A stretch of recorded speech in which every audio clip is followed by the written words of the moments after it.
John lives in a 44-bed facility. It's nice. They tried to make it homey.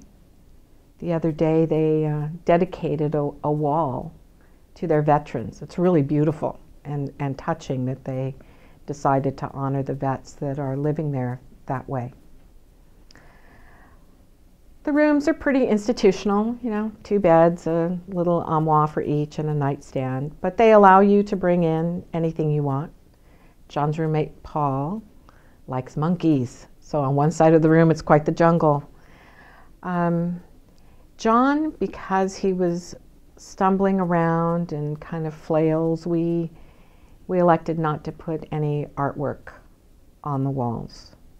But on his nightstand, I have pictures of the grandkids, and at this facility, in front of every door to the room, they have shadow boxes on each side so that the residents can put, actually the residents' families, can put mementos in these shadow boxes to kind of remind the person that this is their room, if they see a picture of them with their wife or kids or grandkids, or but also to remind the people that work there and other people that visit of the person they once were. So I've decorated John's with a little model Porsche, because that baby, I knew that John loved me when he gave me a key to the Porsche. He didn't let me drive it. I just had the key.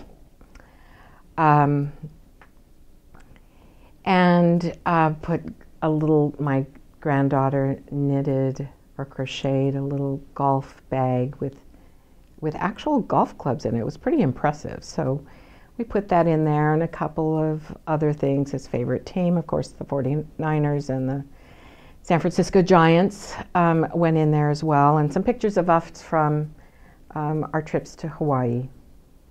I always enjoy looking at those things.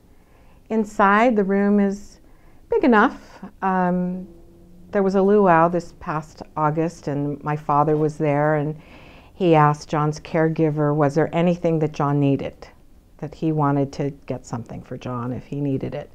And she said, maybe a recliner, because at that time, for John, the only place for him was either in his wheelchair or laying down.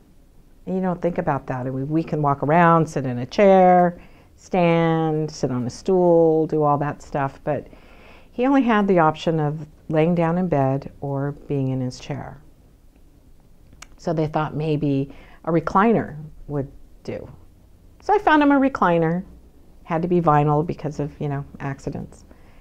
And we brought it into his room. I didn't realize how huge it was until we got it into that small space and had to rearrange some things. And I've asked them, does John like the recliner? I wanted to know how it was going. Was it a good choice? Did I need to do something? And they said that he slides out of it.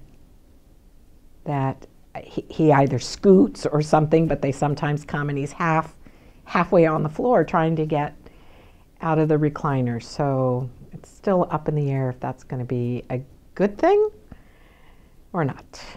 But if it isn't, it matches the recliners that are out in the lobby, and so I just told him when he doesn't want to use it anymore, just take it out front and, you'll have a new recliner out there. So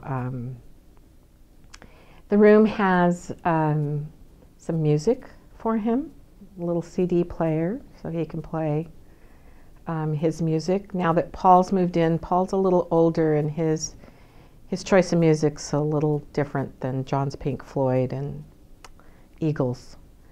So now he's listening to hymns and some classical music, which John loves. So they're coming to a happy medium together there.